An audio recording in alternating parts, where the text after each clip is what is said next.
I keep saying, you don't need biz dev if you've got good marketing. You don't need marketing if you've got good product. And you've got good product typically when you have very good technology and engineers, right? And product people.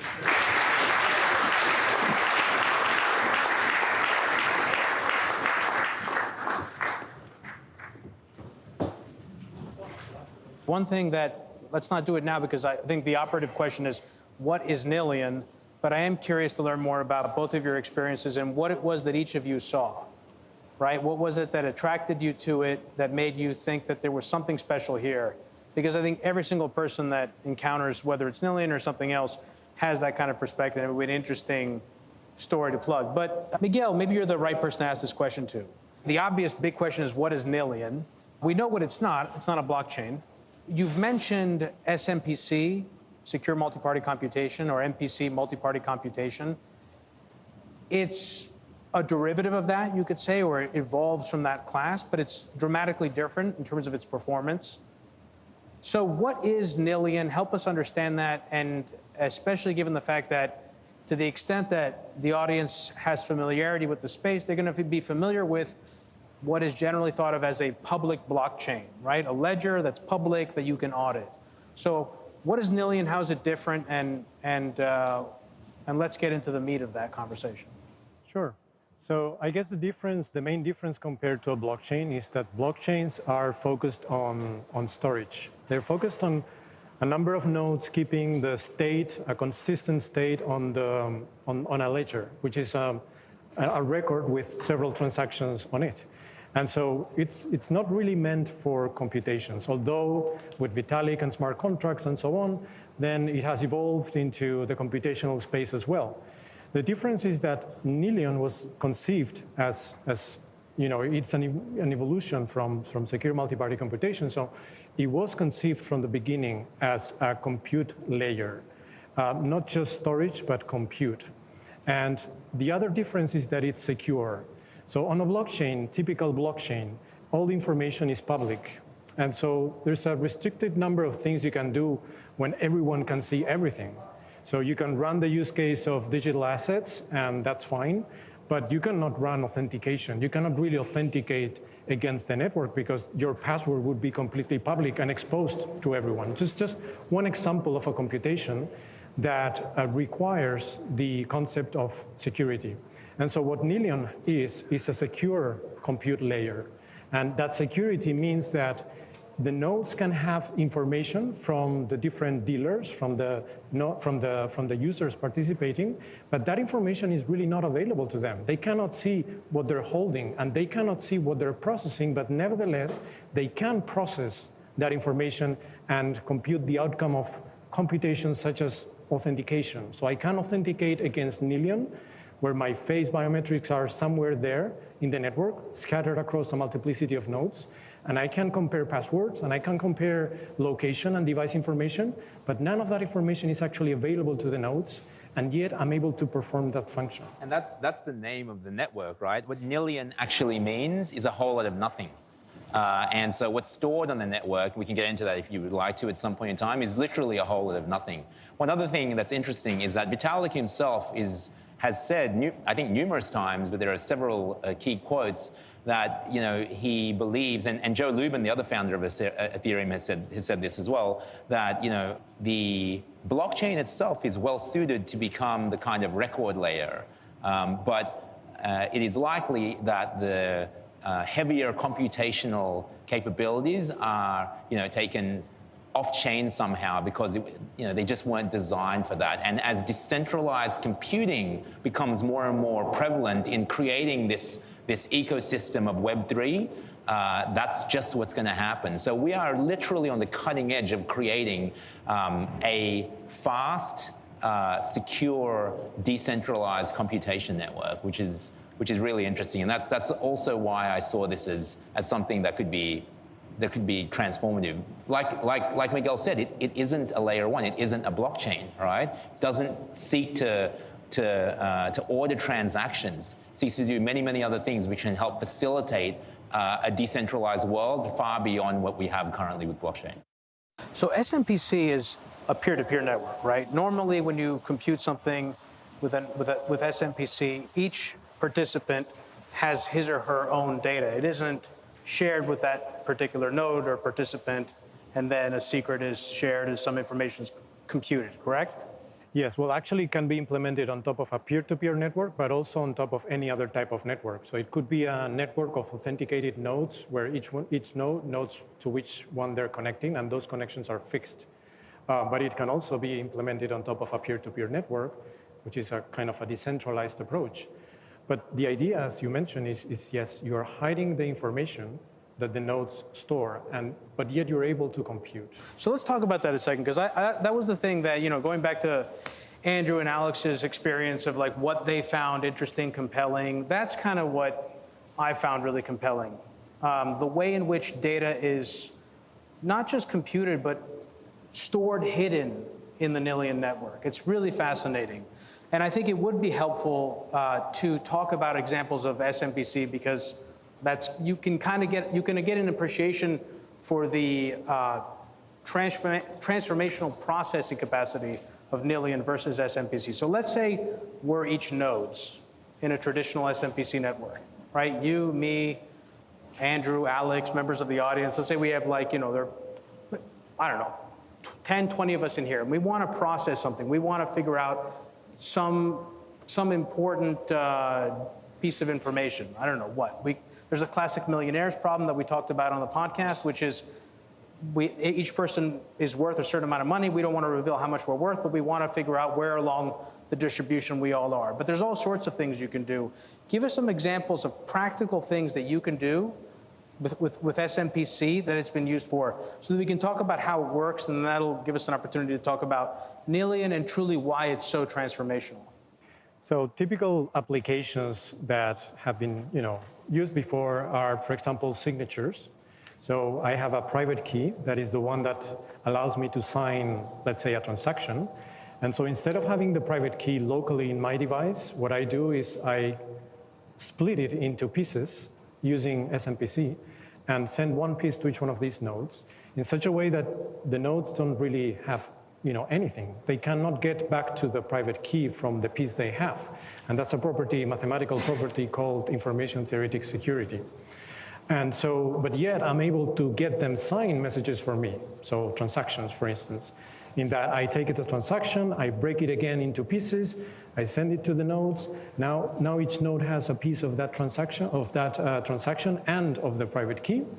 And now the signing process comes, which is the processing in this example. You mentioned the millionaires problem, that's another processing, but think about it as a programming language. You can type algorithms, and then you have the nodes execute those algorithms. But the thing is that in SMPC, in traditional SMPC, all of these algorithms that involve multiplications, multiplying stuff, they require the nodes to exchange messages. So I, as a node, have to send one message to each one of the other nodes in the network, and I have to receive a message from each one of the other nodes in the network per multiplication. So imagine if you're doing a lot of multiplications, that's a lot of time that gets lost in the communication between us. And that's the major problem with SMPC, because it really means that for very simple computations, it's already taking a lot of time, because that communication is very expensive. So that's why the only real applications of SMPC so far have been niche applications where the algorithm was very simple. Signatures is one example. Another one would be, I don't know, comparing things. Another one would be transferring messages from one blockchain to another. It has to be really simple, because otherwise SMPC doesn't scale. But what we're facing here is the possibility to do way more than that. But how does it work that you're able to hide data without encrypting it? So, good question. Encryption is just a form of information hiding that comes from part of cryptography that is based on computational theory. And so it's based on the fact that there's some problems which are very hard to solve. And you put the problem between the attacker and the information that you want to protect, so that the only way for them to get to the data is to hack or to solve this problem, which is very hard. But it's not the only way to create crypto. You can create cryptographic primitives from a different corner of maths that is called information theory. It was founded by Shannon in the 1940s. And the trick here is not to play with hardness, with the difficulty of a mathematical problem, but rather not to expose information to the attacker. So I'm gonna do something with the information that deletes those traces of data and of information, and so that the attacker, even if they have an infinite computational power and quantum computers and whatnot, they cannot do anything with that message, with that encrypted message, because there is no information there to exploit, to harness. And that's how secure the technology behind Nillion is. That's what's called information theoretic security. So what are some examples of, again, because I do want to switch it to Nillion, but what are some examples of, or maybe you already answered this, of areas where SMPC is currently used in the real world? Yes. Another example would be away from blockchains. It's been used, for example, in anti-money laundering, where you have different banks, each one knows something about their customers, but there's regulations preventing those banks to talk to each other, data protection, bank secrecy. And so they create an algorithm that is able to assess the risk in terms of money laundering based on the information that is available at both ends. And another example used in Estonia, which has been a pioneer in secure multi-party computation, is cross-referencing data. Like they found out that the computer science students were failing a lot, and they were thinking, is that because they're stupid, or is it because something else? So they cross-referenced that information with the tax records, just to make sure if they were working, and that was the reason why they were failing. And it was a computation that I think took hours and hours, because it was a large database, but in the end, they were able to cross-reference those two things and really figure out that indeed, they were not stupid, they were just working while they were studying. Do you guys have anything you want to add to that? Yeah, I mean, I think what's interesting is in the 80s, so computing was developed, all right? And immediately you kind of think to yourself, well, if everyone in this room has a computer, the basic problem is how do we create trust between each of the people in this room? Immediately, they came up with this theorem called secure multi-party computation so that we could all kind of compute data, sometimes depending on the flavor without us knowing what the data was, and get a result where if a certain percentage of all of us came up with the correct answer, then the resulting computation would be correct. That is what we call Byzantine fault. It actually underpins blockchain and decentralized computing in general, right? So SMPC then kind of developed this secure multi-party computation. And then from another stem of thinking was blockchain, which then kind of crystallized in 2008, or I think whenever the Satoshi Bitcoin white paper was written, so the proof of work algorithm, right, which solved a major problem, double spend problem, but it created basically what is essentially the blockchain era, right? But this other part of computation sort of has been there in the background. There are big businesses that have been built off it and use cases. So Fireblocks is an example of that, and some of the other examples that Miguel gave. And now we're reaching a convergence, because what blockchain did was it created transactions. And that was like the frontal, the tip of the spear into the public consciousness of decentralized and distributed trust in computing, right? But as Miguel said, you started to append computations to an immutable ledger. Why would you do that, right? Why calculate computations in transactions per second? It doesn't so much make sense. And then, you have this SMPC technology, which when I saw it, it kind of occurred to me that this was almost like proof of work was to blockchain is what, nil message compute is to SMPC. It's a way to compute where you don't have the restrictions of having to send many messages to each of the nodes. So we would never have to talk. We were all nodes in if every person in this room was all nodes in a decentralized permissionless network, we would never have to talk to each other for us to be able to come to an agreement to a computation, as long as we're doing, 2/3 were honest, that's right. And That's the Byzantine rule. And so, when I saw this, I was like, wow, this is a different way to look at decentralized computation, because for the first time ever, we have a permissionless, decentralized computation layer, which comes with the added benefit of what SMPC had, which is information theoretic security, non-encryption, and computation, not order. So you're looking at value, not order. So you're not looking at transactions. And yet, from the blockchain side, we borrow permissionlessness and decentralized trust and tokens, if you like, staking mechanisms, if you like. So it's really the merger of the two, creating something that honestly the world has never seen before. So I think what's really interesting about SMPC's history as well is that the privacy and the security of SMPC has been recognized in the uses that have been done. When you think about Estonia and their use and the amount of time it took them to compute on this data, or the way that Fireblocks uses it with these private keys as a method of security, that part of what SMPC is capable of has been recognized as a very valuable piece. It's that scalability issue and that computation part that has always been what's holding that technology back and not allowed it to grow in the same way that blockchain has. It hasn't been able to be the tip of the spear because you couldn't scale and you couldn't use it in a way that was effective because of all of the messaging that would take place. And to add to what Andrew was saying, NMC itself steals the asynchronous computation part from blockchain as well, where not all of the nodes have to be doing the same thing at the same time in order to complete a calculation. That's one of the improvements that NMC has added. So it is almost taking something that people recognize as this secure way and great way to either compare pieces of information or secure pieces of information, but it's been restricted by this problem with the messaging and the time that it takes to do computations, and freeing it from that. And that's what we're seeing here with Nillion. So yeah, I just want to emphasize something on the point about information theoretic security. What's also relevant is, again, to the point about how Nillion hides data, the distinctions between that and encryption.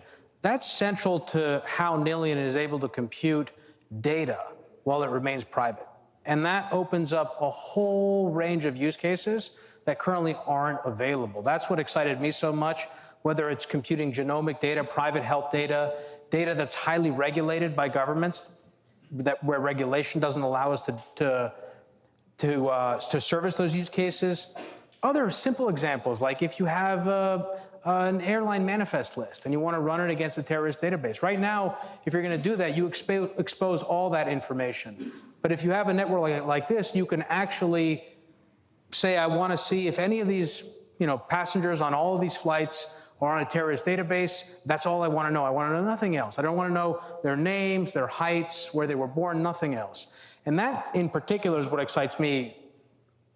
Of course, all the points about off-chain computation, interoperability, all that stuff is super useful. So let's talk about NMC and the distinction between what we've just talked about and how you guys manage to eliminate the need for internode messaging, because this is what's so fascinating. Yeah, that's actually the key of the issue. Well, in secure multi-party computation, you're typically relying on one building block, which is a cryptographic primitive. And you're asking of this primitive a lot of things, because it has to be correct, which means it has to run the computation in a distributed way, and then it has to give the right result when the nodes send their results back for reconstruction. But it also has to be ITS, as you said, information theoretic secure, and it also has to operate in the presence of bad actors. Just 3 things, 1 primitive. That's a lot. And so the idea with NMC is to actually divide and conquer and say, we're going to distribute those 3 things, but among or between 2 different primitives. And in doing so, we're going to get more degrees of freedom to design those 2 primitives. And so there's primitive number 1, which is linear secret sharing. It's just about the mechanism to share secrets with a number of nodes. And we're going to use that to hide randomness, some randomness that we will call blinding factors. So with this primitive, we're going to take care of the nature of operating in an environment where some actors are bad. That's assigned to this primitive, linear secret sharing. Now the other primitive, because it doesn't need to deal with that problem, we get more degrees of freedom to really design it for efficient computing. And to do that in such a way that the nodes don't need to communicate to run an algorithm. And that's a primitive called one-time masking. And now the next thing that we ask of the two is that both need to be ITS. It's like if you're having two Lego pieces and you want to put one on top of the other one, but at the interface, it needs to be ITS because otherwise the connection of the two blocks wouldn't be ITS. So if you want information theoretic security as a whole, you need each one of them to be ITS. And in so doing this combination, the way it works is that if I have a secret now, what I'll do is take from the network the pieces to reconstruct their randomness using the linear secret sharing, and then I'll use that randomness to mask the information from my data. I will get a particle, which is what is ITS, and then I'll send that particle back to the network. And now that particle represents my data, but doesn't really have any traces of it, and you can operate with it as if you were operating with the secrets directly. If you want to add secrets, you add particles. You want to multiply them, you multiply particles. And that's the way the two primitives are connected together. So normally, let's say if you're using Samir secret sharing, the secret is embedded. The secret is embedded inside of a polynomial, but it's hidden through LSS directly. Exactly. Whereas what Nillion does is it combines a one-time mask with LSS, with SSS, variants of it, and you use LSS to hide the shares of the blinding factor. And then once the information is masked, the individual nodes can compute it independently without actually knowing what it is. So you take the most essential part of that operation, which is the least computationally intensive, which is the blinding factors, and that's where you use LSS, and then the rest is basically... Exactly, because the problem was that LSS, if you want to use it directly on the secrets, on the information, it works for additions, but it doesn't work for multiplications. Then is where you need the communication between the nodes. And so rather than trying to square the circle, we just use LSS for just storing the blinding factors, not doing any operation with them, just storing them. But the operations, we do them with the other primitives. Can I actually think, how do you, because like in some ways, if you explain it correctly, it seems kind of simple, right? But how do you come up with something like that seems superficially so simple, but which is such a breakthrough in terms of performance? Well, there's no easy answer for that, rather than by searching a lot of possibilities. And by searching possibilities which are not evident, because there's very smart people who have thought during 30 years about this problem. And so obviously the solution is not going to be a mild tweak that you do to linear secret sharing like Shamir secret sharing or some minor modification. It's going to be something different. And so in testing completely different and new ideas is where you actually have a higher chance at hitting the right one. I just want to say, if anyone, I don't know if at this point, if anyone has any questions and you want to pass the mic around, I can't really see anything because we have a bunch of lights here. Looks like we have one question here. We're just going to need to get a mic to Jared here. Well, while they're doing that, I do want to point out it is an important distinction that when you have particles that have been masked and are in ITS, one of the foundational and amazing things about NMC is that we can run calculations against that information while it's in that secured form. When you think about encrypted information, you have to decrypt that information, then run an algorithm or a calculation or whatever you want to do, and then encrypt it again. In terms of computational capacity, the requirements for it, and the time that it takes to do that, and where it is as a technology, it's nowhere near where ITS is in terms of being able to run calculations on secured information. And that's a fundamental part of what makes Nillion so powerful, is that we do have that ability to take a piece of information. It is never revealed, yet we can use it in any way that we want in any computation that we want. It's funny because a lot of people talk about that, when they refer to Nillion, this information theoretic secure element of Nillion, but it almost comes for free as part of the creation of a computation layer. So we were objective, create computation layer without the restraints of blockchain, but because of the way that you achieve it, you get a secure computation layer. I mean, it's information theory secure. It's not even encrypted secure, right? It's a unconditional security secure. So, what that does is it opens up a whole bunch of really interesting use cases that weren't evident or weren't possible with blockchain.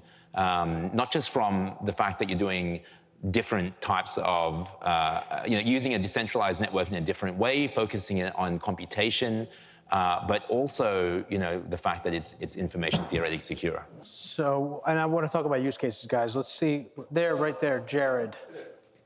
Jared from Yahoo Finance. Hi there, Jared Blakely. I'm really glad you guys are saying decentralized computing and you're not just broadcasting DeFi. So I just begin with that. Two questions. One relates to what you were just talking about. The other is kind of big picture. I don't know if we have time, but so what you were just talking about, you're sending these particles kind of like broadcasting. How does it scale, and how do the receivers not get lost in the volume as the messaging volume picks up? So there's just messaging during two phases. The phase where you kind of distribute your particles, but that takes place in parallel. And then the phase when the computation has finished without communication, and there is a particle that represents the output of that computation held by each one of the nodes, and they send those particles over to whatever node has been designated as the node which gets to reconstruct the result. And so how does that match against the scalability, where it doesn't affect computation because computations take place without any message exchange. And it slightly affects those two initial and final phases because the more nodes you have, the more messages you send, but those takes place in parallel. So it doesn't affect them that much. And the only thing that would be affected then is the cost of storage, because the more nodes you have, the more nodes that will need to have, to store those particles, and that will have an impact on the cost, essentially, of storage for the network. But essentially, you can scale in number of nodes, which gives you more security, at no price to be paid regarding the cost of computation, and that is the key element. We've broken that, magic or that connection that's always been there between the price of computation and the security. I think it's important as well to note your mobile phone can send out I don't know, hundreds of messages simultaneously, and this is just a mobile phone, right? Without experiencing a degradation in speed. Or infinitesimal degradation in speed. Yeah, and actually, when you load a website, there's connections in parallel coming to you, lots of them. So it's no big impact. So I have a query, right? I send it out. I split it up, send it out to the network. It sends me back. Let's say I'm the result node. I want it sent back to me as opposed to you, right? It sends it back to me. That's one message there, the compute, and then one message back. But it's sending it to a bunch of nodes in order to get that decentralized secure aspect, right? And that there is almost as fast as client server. That's why. Yeah, I think I misunderstood, maybe thinking that every node had to receive all the information and do the calculation, which doesn't appear to be the case, right? Yes, it is the case because you want to have many nodes do the computation in parallel, so that you can be resistant against the possibility that some of them are bad actors. That is the reason why you want to kind of do this in parallel with many nodes, but because they don't have to communicate, they act as if it was just one node doing the computation. They're as fast as one node. Are you asking Jared for the amount of time it takes to spread all of the data across the network of nodes? I guess basically, is this n log n, or what is it? What's the computational complexity? So the computational complexity is the one that you would have in plain text. There is no difference. If your original algorithm runs in ON, so will it run in this private form. And if it's ON squared, then it will be ON squared. Is there any kind of computational complexity related to the blinding factors? No, it's very simple. It's ON, essentially. It's a very simple operation. It's linear algebra, and it scales with the number of particles that you're creating. So the second question is a little bit more big picture. In the U.S., we have the Securities and Exchange Commission, various regulatory agencies. I think Gary Gensler at the SEC, probably the most aggressive.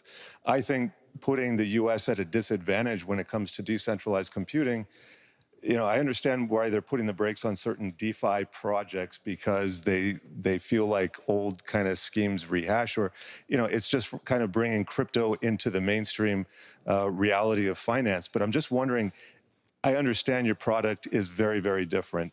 Do you see any kind of regulations in the US coming down the pike that could really stymie what you're trying to do in a decentralized computing network? This is probably a question for Andrew or Alex. Yeah, if you have something. I feel like yes, firstly, I see that coming for sure, right? Given the size of the network, the fact that, you could be transacting on a DeFi network with terrorists, for example, and, people are definitely looking at this. So one part of this network, so let me address two parts. The first is one of the possible early use cases that we have envisioned is decentralized KYC. Why? Because you can store your identity in a network which doesn't store anything. It's literally information theory secure. It's Nillion. It's a whole bunch of nothing, right? It's provably, mathematically provable that, that there isn't a trace of your identity on the network. It's not like you've hashed your identity or it's an encrypted file or something like that. And that then can form the foundation of what I think is decentralized KYC, which is really interesting to me. Thus, decentralized KYC, where you as the individual hold the right to that identity, can remove it because it's not an immutable ledger. So therefore, you have the right to be forgotten, right? So thus being GDPR compliant, right? And yet never having a trace of your actual identity on the network. Also allowing you to prove who you are to a potential government without even it doesn't have to be a government, it could be a bank or some sort of regulated entity, without ever having even to show them the data on the network. It could do a compare function without ever having to do that. So that's the first. I actually think that that's actually the way that this is all going to go, especially as crypto becomes more and more prevalent. And the second is, as I mentioned, this is a GDPR compliant solution. It's something that in 2019, when Miguel came to me, they said, we think that identity will one day come onto a global network. I think that's correct, but I don't think you do that as a frontal motive. I think you need a GDPR compliant solution. You can't just have hashed identities or encrypted identities. I think you need something like this that has the right to be forgotten, and where you can't just steal a bunch of encrypted identities and then put them away until the invention of higher levels of computing power, which is what some criminal organizations do, or perhaps governments do it as well. In this situation, you have something where that information is ITS, doesn't leak any information. You have the right to be forgotten, and thus you have a GDPR compliant solution. So my intention with this is to sort of go where the puck is going, because I do believe that is going to be a hot narrative in future. I think what's really interesting about that use case as well is that it is a way of providing identity and decentralized identity, and what these DeFi platforms are going to need as regulation comes down the pipe, but still speaks to the true nature and I guess the underlying idea of decentralized identity, where they don't have to go out and collect this information from like a normal KYC individual or company that does that specifically, and then you can store it in a way where they can ask those questions that they want. They can get that information they need to be able to comply with whatever rules are in their jurisdiction, but they also don't have to be, Uniswap doesn't have to collect everybody's passport and banking information, right? It can be in a place where they just can be sure that you're not this person or don't live in this country, and then everything else they don't have to collect, and they don't have to be one of those big data aggregators now and be regulated in the same way as a bank. Something interesting about that solution as well. It isn't something we're trying to build. It comes free with what we need to build for the network. This is something I realize this is the first time I've said this publicly, but the founding engineer of Uber joined us as our CTO. And as I was discussing with him, the engineering pathway of Nillion, we were sort of talking. We were like, well, at a base level, we're going to need to authenticate who you are in order to get to the data that you're putting on the network, right? So let's think about this. If I need to authenticate who you are, how do I do that on an Ethereum ledger? I do that with a private key, but that's a simple compare function of, does the public key match the private key? But with a Nillion network, what you can do is have several layers of authentication. It could be a public key, a private key. It could be a password. It could be a matching of this side of your face or of the vectors in your face. It could be a fingerprint. It could be a multi-sig authentication, which is more like what Fireblocks uses SMPC for. You're talking about a network that can authenticate using several factors where it never actually has to, and were you to store a private key in there, it would never have to reveal the private key. You could just create signed transactions and put it onto another blockchain, right? This is the power of having a computation layer built on SMPC, or rather NMC, right? Nil message compute, rather than blockchain or SMPC.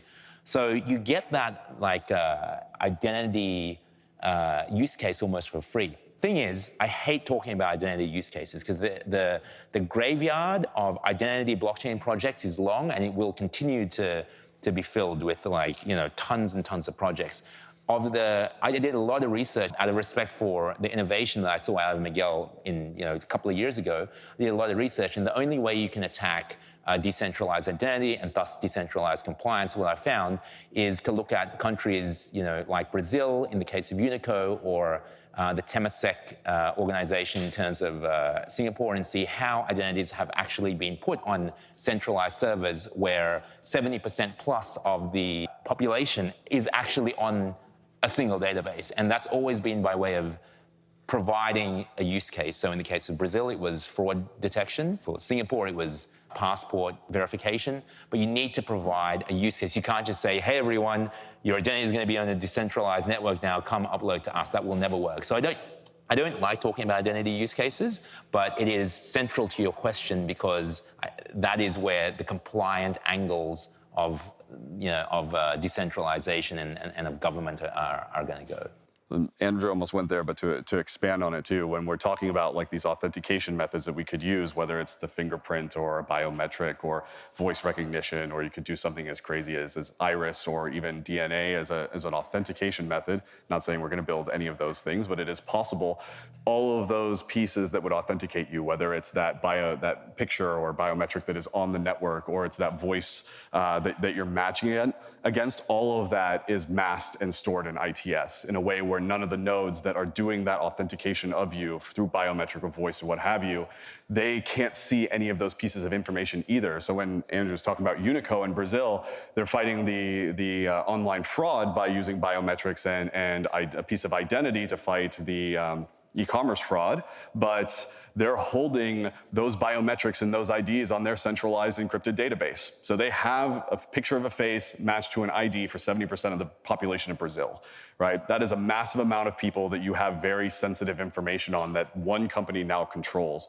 With Nillion, we could do the exact same thing on authentication with a wide range of multi-factor authentication methods, and none of them are on our network. The nodes don't know anything about you. They don't know what your face is. They don't know what your voice sounds like. All that information is dispersed in a way where, in reality, you're the person that controls it, and none of the parties involved in actually recognizing that that's you when you're logging in or authenticating yourself. None of the parties out there that are doing that authentication know anything about you.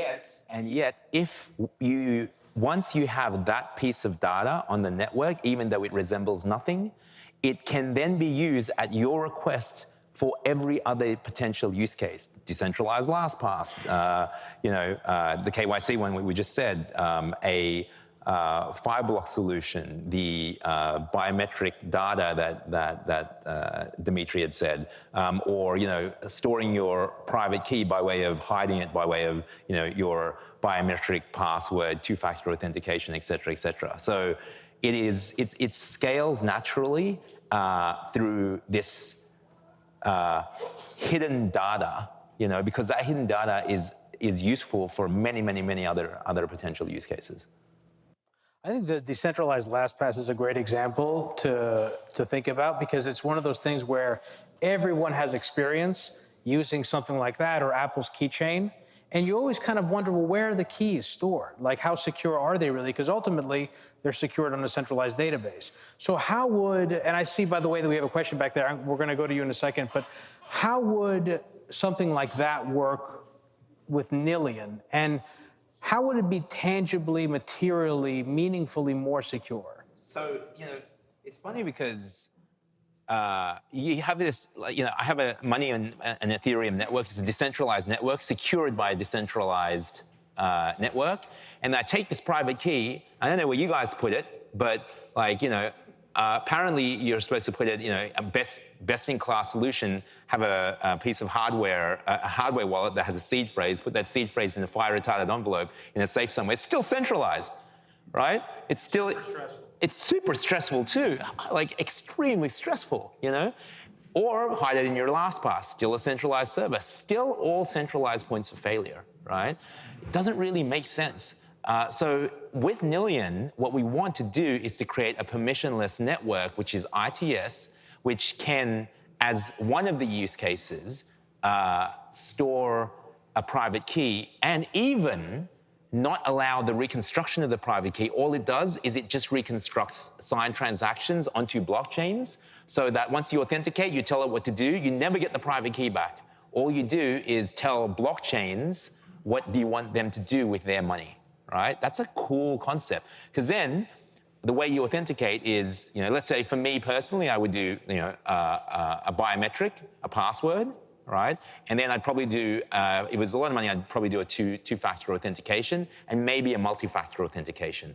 All programmable in the network, right? Doesn't rely on me having a private key. And then I can tell the Nillion network to tell the Ethereum network to send that Ethereum or that USDC somewhere else, et cetera, right? That to me is a super cool potential use case where you finally decentralize the whole lot. Yeah, and this isn't a theoretical thing. I mean, and nor is it isolated to crypto. Data integrity and authentication are like central to the future of the internet. I mean, today, right? Like hacks and data integrity issues are like huge. Simple examples that we've talked about on the show are easy hacks. You could hack the blood record database at a hospital and people could just start dying on tables. These are actually like theoretical attacks that people consider mounting. So there are all sorts of ways in which this is relevant. There's someone back there who has a question to ask. Does this work? Hi, it's Jesse Ash, Greener Media. Congratulations, guys, on launching this. And I mean, the math and science, I'm a filmmaker, so it's way above my head. But Miguel, you talk a lot about bad actors and adversaries. What's keeping each of you guys up at night? Is it the ghost of Goldman Sachs past? Is it, is it authoritarian regimes that are going to bring you down? What's the biggest adversary that you see in terms of taking this? Yeah, a very good question.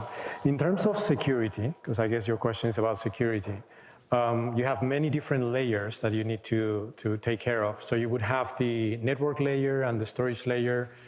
They are susceptible to a number of attacks, but then again, it's well known what kind of things you can do to prevent that from happening. Then the core of the network itself, which is where you have the bad actors, the nodes which deviate from the protocol and try to do something else. That's also okay because you can work with the numbers that Andrew was referring to. You can design the network in a way so that this type of attack is really hard. The maths, okay, no problem there. The problem that I have is at the client level. So front door attacks, because that's before even you're touching Nillion's logic, Nillion's code, that you may have a virus in your computer, malware, someone may be watching over your shoulder and take the secret out of you before you even particleize it and send it over to the network. That kind of attack is very hard to address. You can always harden the mobile application or the device where you deliver Nillion's SDK and the code. And one thing you can do is to use trusted execution environments, which is a hardware area of the mobile phone, which is secure. And it can also even have access to the user interface. And it's a completely separate area from the rest of the hardware that is accessible through other programs. But there's no silver bullet here. And so that's one thing that, or the most, the thing that worries me the most. Yeah, I mean, and Miguel brought it up, and it's very similar for me. I mean, I'm CEO. A lot of things keep me up at night, but I think the idea of the yeah, I know, so that you can sleep well.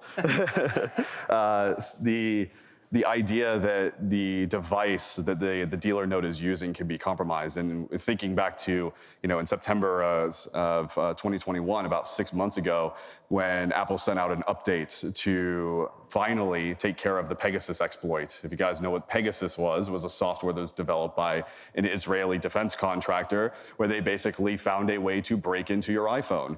And Apple had, for a long time, I remember back in, I think it was 2016, when the government asked Apple to build a backdoor into their encryption, and they refused to do so because they said it was so hardened that we don't want to build a backdoor because then that's going to allow all these people to exploit it. And it turns out somebody had for years and been selling it to state governments. And that software is watching what you were doing on your phone. And so if you're interacting with the Nillion network and Pegasus software was on there, then there could be somebody watching the secret that you were putting onto the network. And it's that point which is the part that really concerns me, and how we structure all of this properly, and what we can do for users to make sure that they are in a very secure environment when they're using it, because Apple, of all people, was hacked by this software Pegasus that was being sold to governments, and it was just, I don't know, 6 months ago that they finally put in a patch in place to prevent that from happening. So that's where a lot of the concern is what happens on the devices that are outside of the network. There's nothing that a software like Pegasus could do to get onto our network because of the authentication issues they would face, but on the device, they could see what that secret was. Okay, there's someone over here with a question. Hey, I'm Josh Ogle. So first off, I just want to say it was a fantastic presentation that you guys gave. These are really great answers. All three of you guys are clearly clever folks, and I've been following the things that Andrew Masanto has been doing for the past decade, and I can attest to the fact that generally he's well ahead of where I am, and I consider myself to be well ahead of a fair number of people. That said, where I'm not ahead is I'm very lay. I have a very lay understanding of certain technologists, things behind the technology and the math, and so I appreciate you guys presenting that in a way that's understandable. So that said, apologies if this is a self-evident answer.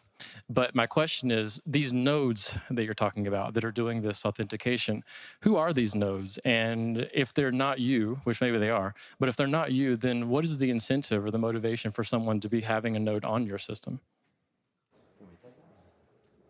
Well, I mean, so we are building a permissionless network, and so anybody could be a node in terms of how we have the structure of. There's essentially going to be two different types of nodes. There's going to be light nodes and there's going to be full nodes. Light nodes are the holders of particles and can hold as many particles as they want. They participate in calculations. And we're going to have full nodes, which are going to be governed by what we call a DAO support score and a node health score that is going to look at the activities and the behavior of those nodes and other factors to decide which nodes can be full nodes on the network.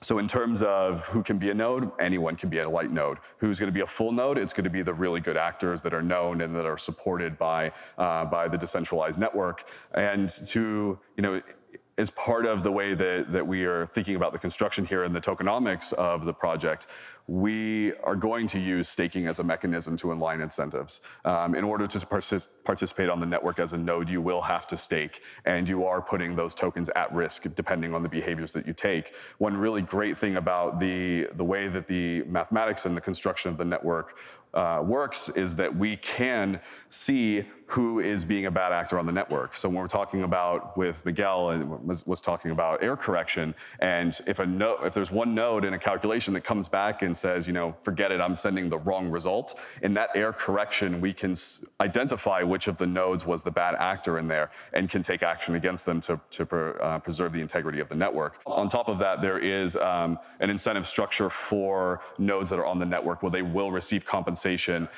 in order to run a node. So to undertake calculations, to store blinding factors, to store particles, there will be an incentive structure that is built around that so that people that are using the network will need to pay with nil token or something similar in order to participate in the network and incentivize the node to run the calculations, and they'll receive those tokens as payment for the time that they spend on running calculations or storing data, what have you. Okay, thanks a lot. And just to be super clear, so to be a full node, then you would need to go through some sort of authentication or like verification with you guys, or would this be based on scores that were approved over time? I think initially, perhaps, right, as we bootstrap the network, but over time, the scores will be down to how much you're staking, what your availability is like, how many times you've been flagged for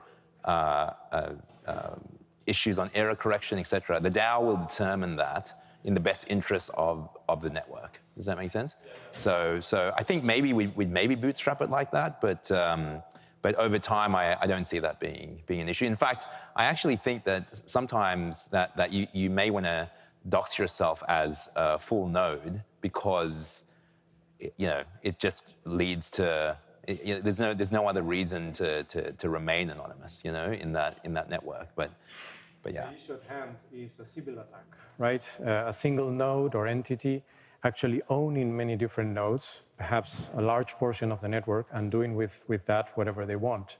And so to prevent that, as Andrew says, at the beginning, when we don't have many nodes, then you need to maybe add this layer of authenticating the nodes, do some enrollment. But eventually, when the network is large enough, then that won't matter because it would be economically unfeasible for anyone to own a large proportion enough of nodes to do any harm. It's like Ethereum staking, right? Like, now Ethereum's got such a huge market cap, it would be quite difficult to get enough Ethereum to be able to affect its validation under a proof of stake system. That's exactly what I was asking, because Binance Smart Chain, each one validator is staking, but they did verification ahead of time to make sure that they were. Yeah. In the white paper, it states that there's two groups of nodes, the T+1 nodes and then the rest of the nodes. How would the network resolve like node failure? Not necessarily malicious nodes, but how does the network resolve node failure, and how does that affect computation between the two groups of nodes, right? If a T+1 node fails versus another node. And do these nodes know which group they're in? So essentially, the way to prepare the network against this type of failure, which is not malicious in nature, is to add redundancy. So to improve the high availability of the network, the particles are replicated across multiple nodes, and so are the shares. So that if one node goes down with a share, that share will be available from another node that has the same copy.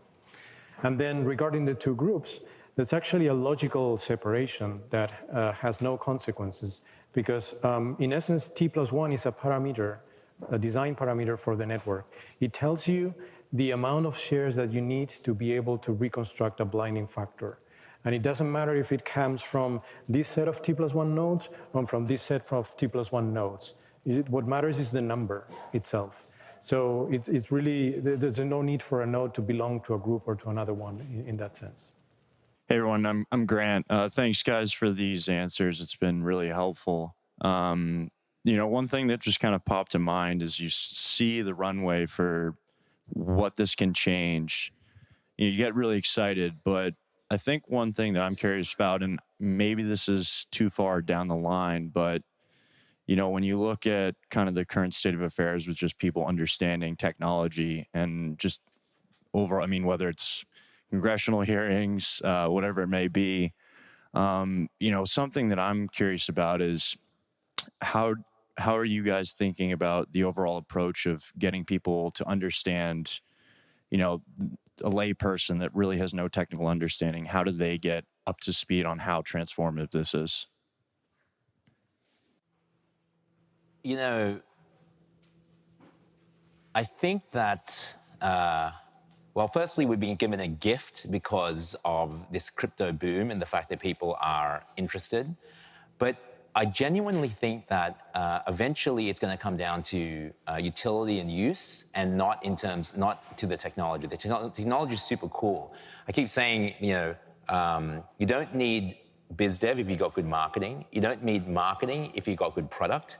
And you've got good product typically when you have very good technology and engineers, right? And product people, And so I'm focused in this protocol much less on getting people excited. People are getting excited about the technology, but I want the engineers and the product people because I want to create products that people end up using, you know? And that's really the focus. So I appreciate and I love the fact that so many people, and you guys are like the earliest in the space right now to discover this new paradigm of thinking.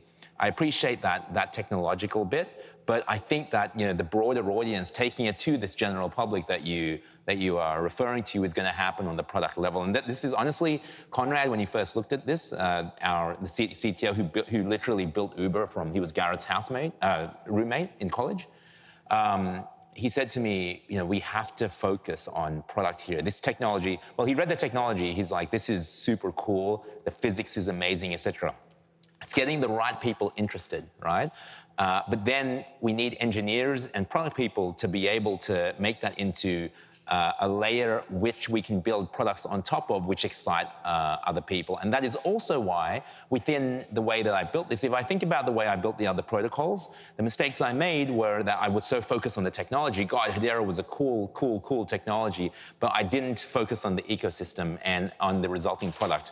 And that's why, as part of our founding team, a lot of the compensation of the people on the founding team is to do with the products that eventually get built off it, as opposed to just the expression of the technology itself, if that makes sense. So, you know, it will be a factor of education about that, you know, and a simpler narrative as to how to express the coolness of this technology. And, you know, the contrarian narratives get people excited. But when it comes down to it, you know, to hit something where we actually, you know, make a dent in the universe or potentially change the world, we have to create good products, and that's kind of the focus.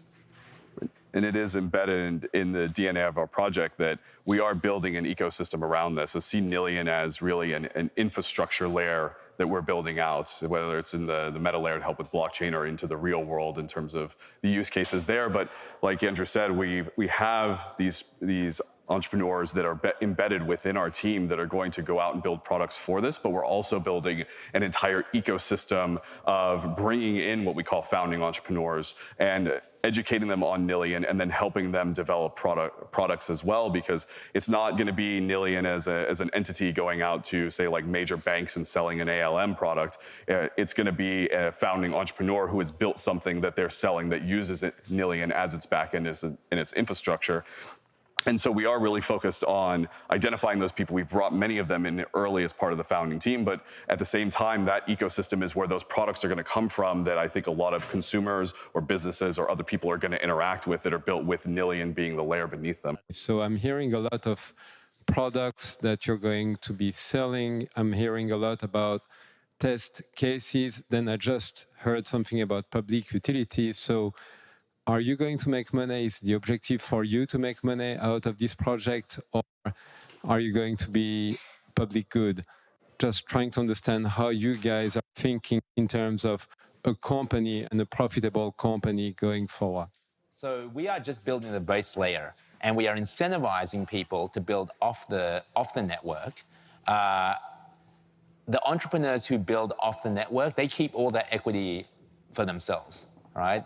They can build for profit or not for profit. It's up to them. We want to be a pure Web3 company with the understanding that, or Web3 public utility, with the understanding as the founders who are building this, that we need to encourage the first use cases because, as I said before in answering the other question, as you get more use and data into the network, it becomes more and more valuable. So I see it working at some point in time more like the Ethereum Foundation. Hello, my name is Sage DeLeos-Young. I was just wondering, because Nillion is a computing platform that computes using secrets, right?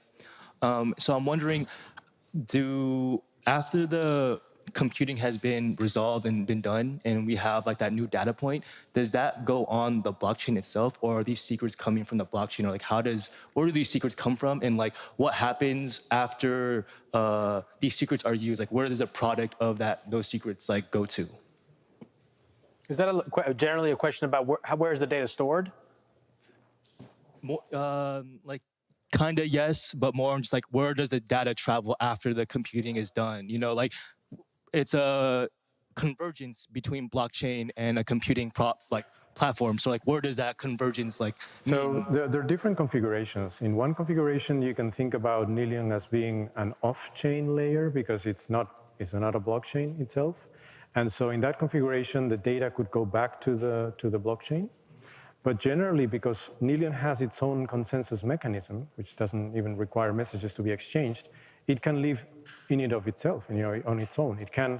You can just finish the computation, deliver it to whomever wants to consume it, and that's the end of it. You don't need to really rely on a blockchain underneath to be able to do some kind of settlement or to leave some audit trails, because Nillion is able and capable of doing that on itself. If you wanted to, you could.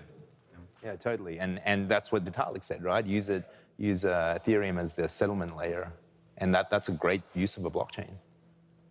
But you can see how it's a different layer. It's kind of a metal layer, if you like, So, yeah. Yes. Hey guys, JP. Thanks for the great talk. Really impressive. Is there a simple explanation for how the particles can be processed while separated without any node interaction? I'm just struggling to wrap my head around that. How the particles can be processed while separated without any node interaction. Yeah. In essence, a particle is the result from applying to a secret blinding factor, a set of blinding factors. So you can think of it as being a multiplication. So essentially, because the multiplication is commutative, you can multiply particles, and that would leave you the multiplication of the secrets and some multiplication of blinding factors. Now, the next operation you want to be doing is addition. So you want to prepare things, the blinding factors, in such a way that once you've multiplied them, all the blinding factors kind of cancel each other out and disappear, and then you just have the multiplied secrets that you can add then later on. So in essence, the idea is, okay, let's add some blinding factors to the data so that the data is protected. But those blinding factors are going to disappear as you operate that data, as you compute on that data, so that they are removed, and what you end up with is the multiplication and addition of the secrets, which is the actual result from the computation that you want. You would really need to look into the maths to get a grasp of it, but that's kind of the high-level idea. We had, by the way, the University of London Royal Holloway, a professor, look at the mathematics, and she came back and said, this is really, really innovative, and ended up joining our team. So that was my due diligence of the math, because I had the exact same questions as you. I'm not really a math brain either. I'm pretty good, but not that good. My monkey brain's like having trouble. I have monkey brain too. I want it to be a story of like this community that sees the potential, these founding entrepreneurs and parts of the founding team that are really enthusiastic about potentially building off it, and where they actually, they're talking to Conrad, our engineers, as almost like product leads. They're like, hey, I need this to happen. Look at the way I need to construct data in order to make this use case happen, right? So that what's happening is at the 6 to 18-month period, you've got these use cases happening. Now, as you get to the 24-month period, what I want is for one, ideally, but hopefully more, but one use case to start really catching fire, whether it's KYC, the decentralized KYC, or decentralized LastPass, identity biometrics, interoperability, private NFTs, private smart contract. It doesn't matter to me, right? If one propagates, then the fact that you're using our network to authenticate will propagate the other use cases, will help the other use cases. And then that's when an Ethereum-like effect happens, and hopefully within 24 months, you start having these really interesting use cases pop up all over the network, and then it becomes this global network of nothing, which literally holds everything to do with whether it's identity or passwords or whatever. It's a very contrarian narrative, right? Store your secrets in plain sight. It makes me feel like when someone first told me internet money, like that was really weird to me. But I want those contrarian narratives, and I think that is a possibility for what happens in 24 months.